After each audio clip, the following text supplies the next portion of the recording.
So I told you that we can use multiple windows, 1, 2, 3, right? 3 windows, and you get different time frequency representations, and you can try to do averaging, and somehow you can get a slightly better time frequency representation. But as I also mentioned, which we haven't shown, but I told you, well, you cannot, or it is not possible to get as many orthogonal windows as possible in some sense. But what would that be? And there will be some trade-off you have to face. What would that be? Okay, so now I show you 6 Hermite functions. What are Hermite functions? You don't need to know the formula or definition, but what you see is this is a Gaussian function, Gaussian. Okay, this is a second Hermite. This is first Hermite, which is Gaussian, and you can see this one is orthogonal to it. This one is orthogonal to these two, and so on. One thing you may pay attention is its support, its major support is getting larger, larger, larger, and larger. Okay, in time domain, it will occupy longer and longer period. In the frequency domain, you can also say, hey, this is 0.5, right? Longer, more spectrum, more spectrum, more. Okay, it somehow occupied more and more space in both time and the frequency. So what does it tell you is, suppose I want to find 100 orthogonal windows, okay, then the 100th window of Hermite function will be very wide in time and very wide in frequency. Okay, and what would be the problem of this property?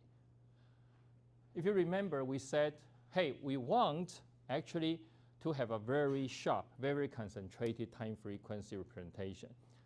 But now if the window is very, very wide, then in the time frequency domain, the representation will be bad, Okay, so let's take a look at the definition or the question about how good a window should be. Or why I said, okay, if you go to the 100th Hermite window, it is maybe not a good idea. Why not? Okay, so this is called localization operator. And its very, very original motivation is actually from engineering, from signal processing. Because electrical engineer in the very early day realized that, oh, look, we have only finite life, right? So it's not that we can access the whole time. We can only access maybe, how long? 70 years, that's my expectation, okay? Maybe you expect longer, okay? But, well, how often do you do the data recording about yourself? Not that often, right? Some of you came to play with the device. Good, so you have 8 hours recording of your life. But it is always finite. And how about frequency? Professor Liu told you the sampling theory. So you know that if the sampling frequency is 100 hertz, then you can only look at up to 50 hertz spectral information, right? So we can only access finite spectral range over finite time. That's the only thing we have. For this, and how to kind of quantify this property if I have a function f. Because remember, mathematicians are very blessed, right? You just write f, and you just put include, right? This is something like that. You see, it's kind of quite convenient. Okay, C0R. Oh, very convenient. Then you say, oh, I got a function which lives forever in the whole time. And it can have any kind of spectrum you like. Oh, very good, right? Sometimes spectrum doesn't exist. Very good, very easy. But in life, sorry, you don't have that blessing. You only have finite time and finite frequency. So what we do is, we have a function that is of interest. But what we can access is only in the frequency domain, of spectrum from minus W to W. That is PW mean, which means you go to the frequency domain, this Fourier transform, and you restrict on minus W to W, and you run inverse Fourier transform back.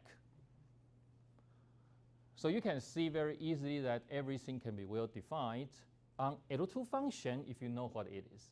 But in general, you can say any function you want, you can do it, okay, assuming the function is not nasty. Okay, so that is how it looks like if you write everything in a time domain. You see something not very friendly called sinc function. Okay, and if you are from mathematics, you know sinc function is like crap, right? It decays very, very slowly, 1 over x. It is not even in L1, and it oscillates, have some crazy behavior. So anyways, that is how it looks like, called PW. And how about QT? QT is an operator that restricts the function over the period from minus t to t, meaning that we only have recording over period 2t seconds or something. Okay, so QT applied to PW applied to F. This operator called TLTW, this operator is something that tells you what you can record in real life. Very good, isn't it? Easy, not too much to expect. Even if you are not a math major student, you can imagine that is what we want. We just want to focus on something of finite spectrum, and then come back to the time domain, focus on minus t to t and interval. Okay, so that's what you have. Then what do we want from that? Okay, you can even replace it by smooth function or whatever, but that is technical detail. You can ignore that. Then what we want is to find, hey, look, this is a relatively nice operator.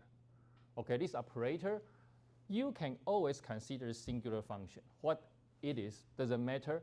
What you want is something that is stable, that you have the same input.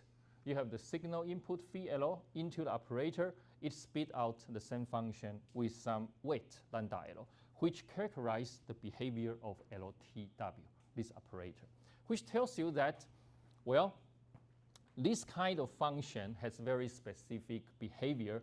If you have input to it, right, this operator will truncate the function in frequency domain and in time domain.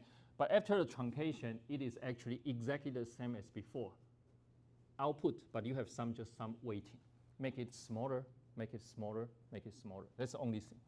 And if you know what I am saying in the following words, you can show that this guy is bounded operator, bounded by 1. Okay, so that lambda is bounded by 1. Okay, and all the singular values, everything is perfect. Nothing you need to worry.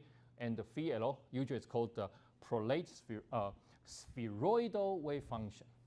This is actually the best function you can imagine when you analyze band-limited function. That is already proved back in 1950 or 1960, back in the Bell lab.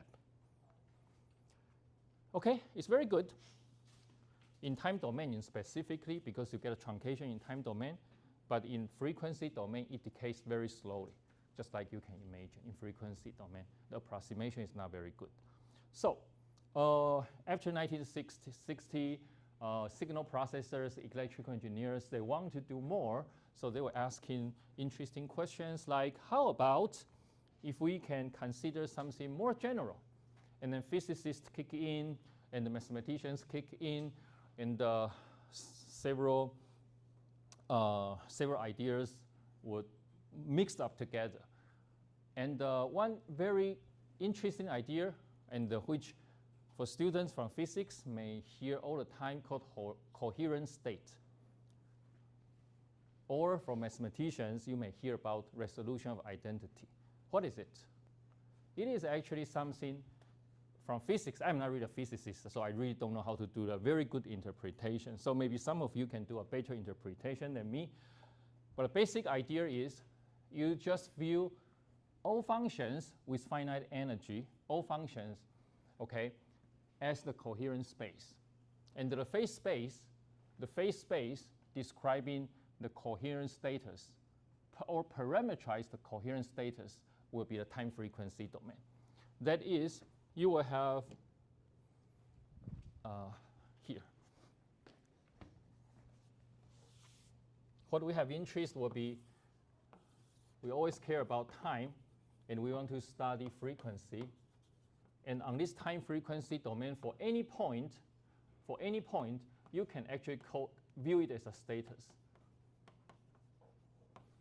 And the function we have interest can somehow be quantified by the weight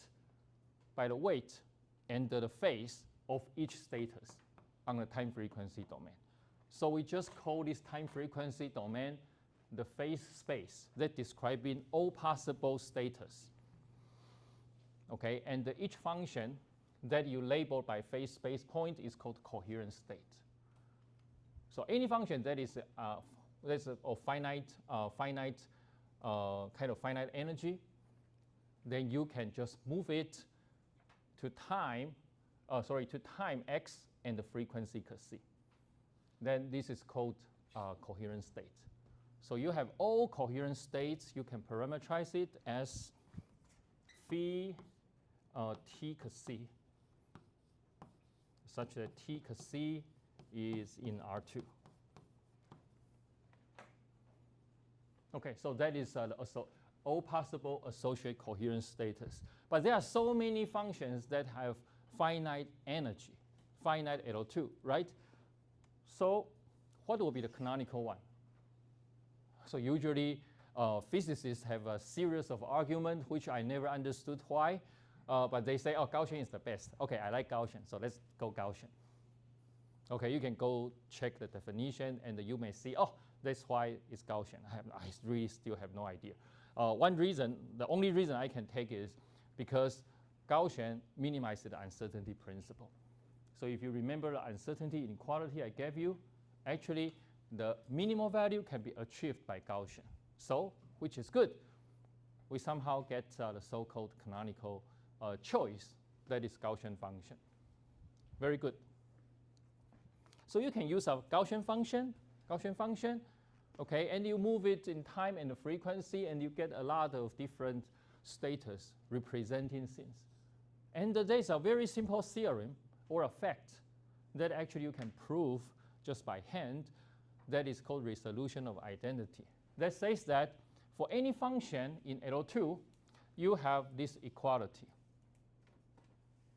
Okay, what does it, how to read it? First, ignore about L2 function, because if it's really an L2 function, it doesn't make sense to write f of x, right?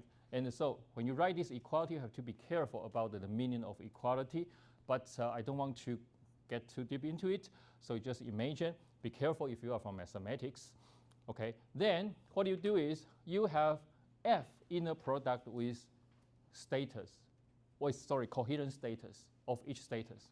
And once you get the inner product, then you multiply or you weight the status with it, and you do integration. And this formula looks like what? If you think about it, it looks very much like if you have a function, if a vector in Rn, you have a vector, and now you have a basis called UL, L from 1 to n. This is also normal basis. Then what can you write about V? You can write V as what? As summation L from 1 to n, right? And you have what? UL times UL V inner product, right? That is something you are all familiar with, linear algebra, easy. And right now you just say, hey, I want to view this guy as function f finite energy called L2. And I want to view the basis as phi 0 t c. All possible time and frequency, you have something t c in R2. Then so that you have this resolution of identity.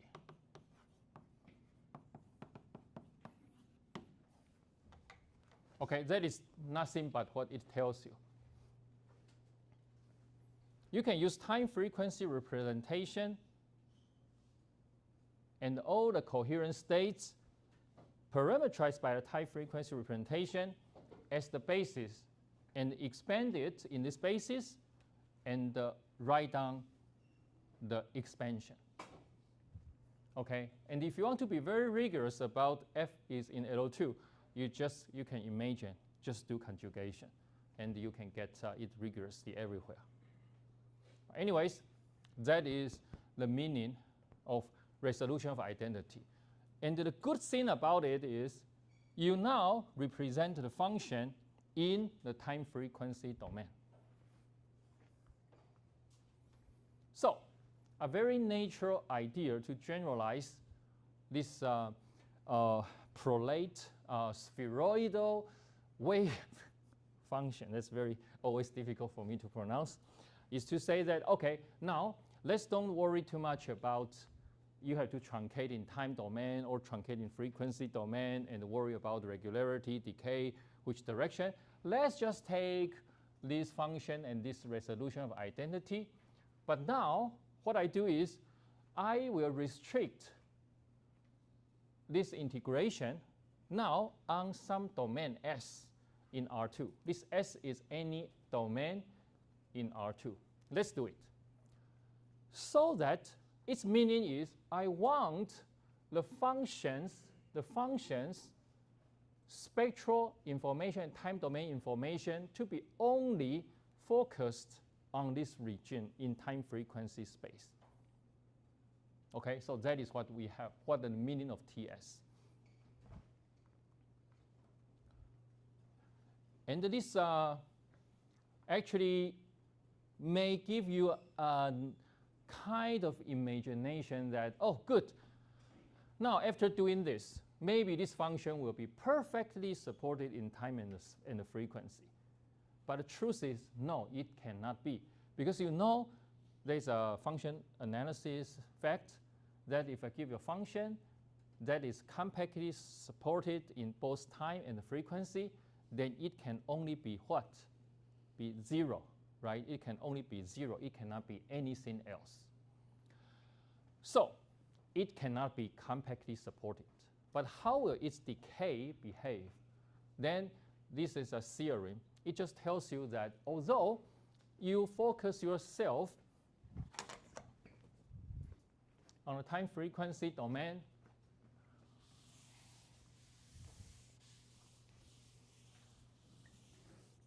this is time frequency domain.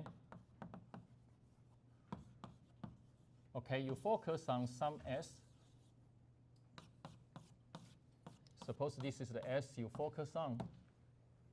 Then, but unfortunately, because of the Gaussian window behavior itself, when you do the integration, you will see that actually everywhere, no matter where you go, you will get some information, sprayed, some leakage to anywhere. So what does it say is, if you have T and the C, you focus on one point, T and the C, okay, and you want to check if this function, after projection, okay, will there be any information contained in that point? Then you can just do the integration, right? And then you quantify how big it is. Then you will see that actually it decays exponentially fast from the distance to S. This is a distance. Okay, this is a distance. This is a minimal distance from T C to S. It decays exponentially fast according to this D. That you can easily imagine, even if you don't do the calculation, right? Because everything inside S will decay exponentially fast. Okay, so you can imagine that what will dominate the most, contribute the most to this point will be somewhere around this region, the closest point. All the others, because they are too far away, they decay super fast, so it will not contribute too much. And a precise quantification is look like that. Okay, so that is just a precise quantification. And now it is not really helpful because S can be anything. So back in 1980, 1988, I remember, Ingrid Optris, well, she had an idea. She said, how about if we focus on a disk centered at time frequency representation? Let's just consider a disk, S. Let's call S is a disk. But we will consider a disk that has radius r. And we call this dr, disk of radius r. And then let's allow the radius to grow or whatever. It's called dr. Okay, so this is that disk, which is a very natural request, isn't it? Because what we want is some information that is kind of equally distributed or have similar information in all directions, centered around 0 in time, in frequency, blah, blah, blah, if possible. So that will be the choice of the domain S. And suppose you consider this S, then the interesting thing happens. The eigenfunctions of that operator actually have a very, very nice behavior. The eigenfunction or the singular functions will be Hermite polynomial, Hermite, which is what I showed you in the beginning. The top Hermite is Gaussian, and the second one will be the derivative of Gaussian with some correction. Third one will be further Gaussian derivative and further correction, blah, blah, blah. And surprising enough, the eigenvalues can be precisely written down. And this is, I forgot what it is. It's something like a modified Bessel whatever function. I don't remember. Okay, anyways, you will have this kind of formula. And now remember the interpretation. The interpretation is we try to find functions, if possible, that is very, very concentrated over S domain. Very, very concentrated S domain. And what does it mean? It means you apply TDR to focus the function over the S domain, you get something precisely back. Because if a function is really only supported over S, after you apply it, you will get precisely the function itself back. If not, at least we want something corrected. And this correction should be as close as possible to 1. So this is the singular value. And turns out this R, this singular value depends on R. The larger the R is, you can imagine, then what do you get? You have something very nasty here. So the larger the R is, the lambda, the slower the decay will be. But you will have a larger support in time frequency domain. So this is a picture. It tells you that, well, something nice, the eigenfunction doesn't depend on R. It's just Hermite. But if R is getting larger, then you can see that lambda function is almost like constant and start to decay here. But if R is small, meaning that you want the function to be very, very concentrated in time frequency domain, then sorry, it starts to decrease very fast. Okay, this tells you that, sorry, you cannot find that many functions that are very, very concentrated near 0. If you allow the disk to grow like radius 7, then good. You can maybe find 10 or 15 functions that are very, very concentrated. But it's very concentrated on a big ball in time frequency domain, which is not what we want. We want something very, very small. So turns out you need to balance in between. And if you remember, I showed you this result. This result, actually from this paper, they recommend to use 6 Hermite polynomials, 6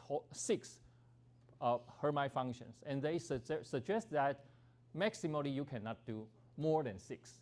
Sorry, you cannot do more than 10. Maximally you can do 10. But 10 is already very, very crazy, and this is a result with 6.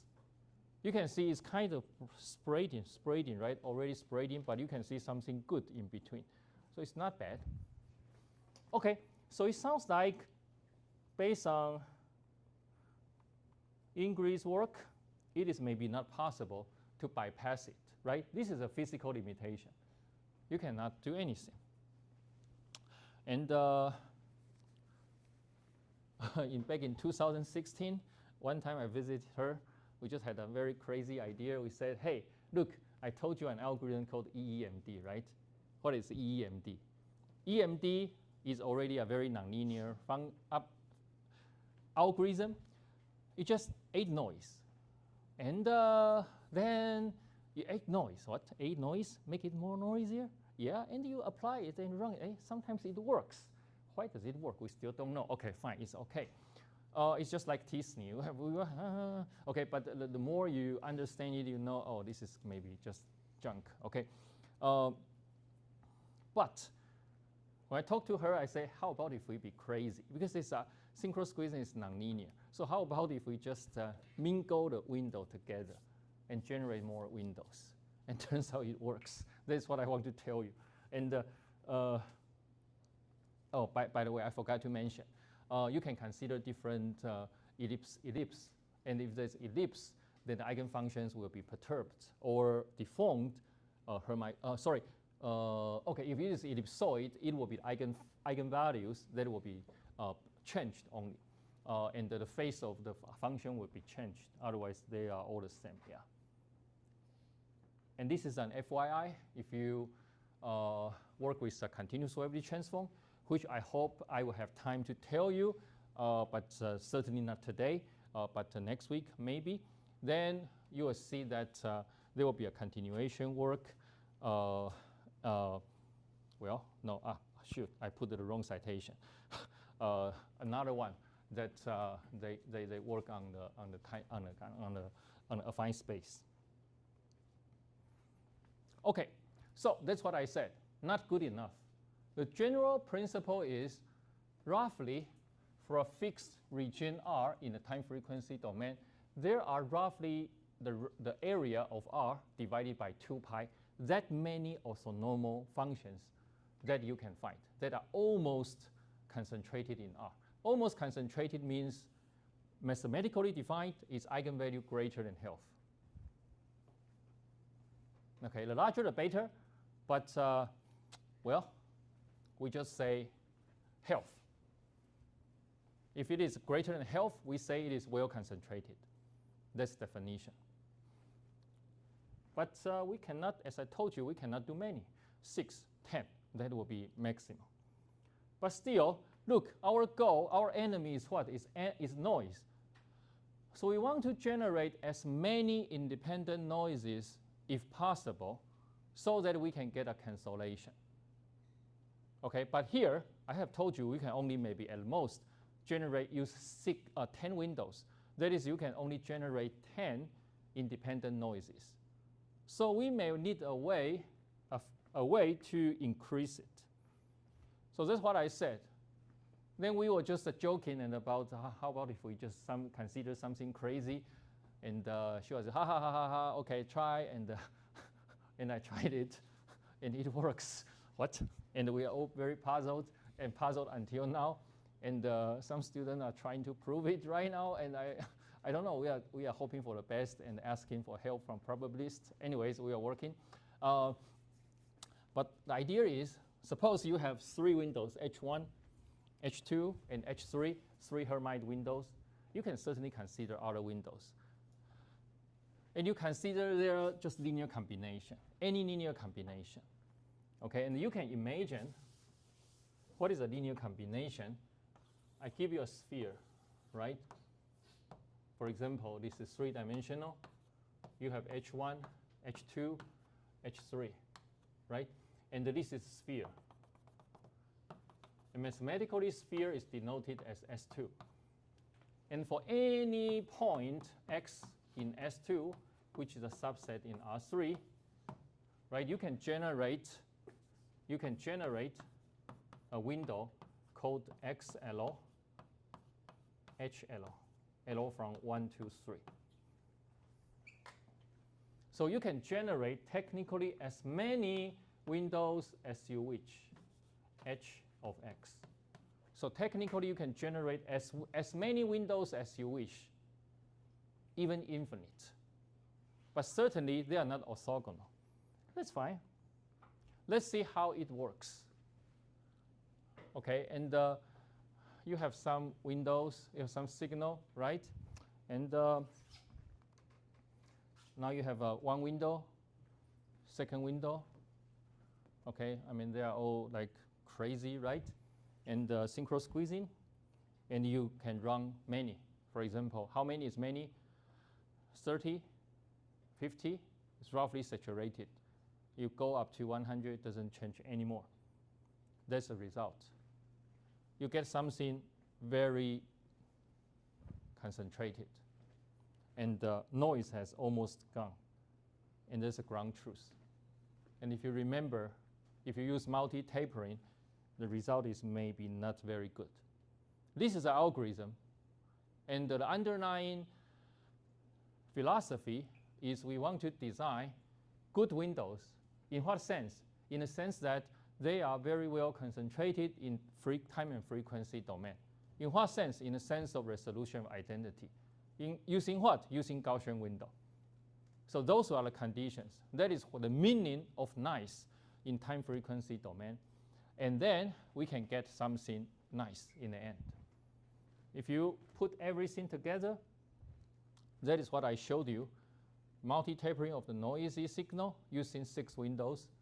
That was the old idea, which works relatively well compared with the original one without doing anything, but still maybe not perfect. If you consider ConceFT, just using 2 windows. I am just using 2 windows, and you do linear combination, and then that's the result you get.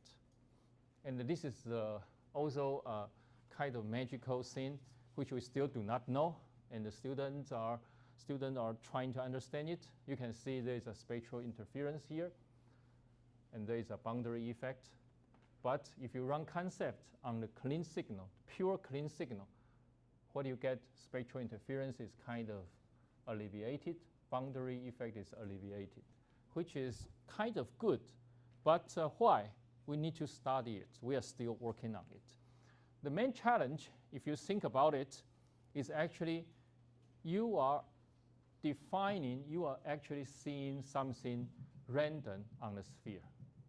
You are seeing something random on the sphere. That is, in the end, the noise at each time frequency domain point, just fix a time frequency domain, just fix one. What you get will be over this point, over the sphere, a random field. And how will the averaging process cancel the noise? That is the challenging part. We still don't know. We are trying to study it.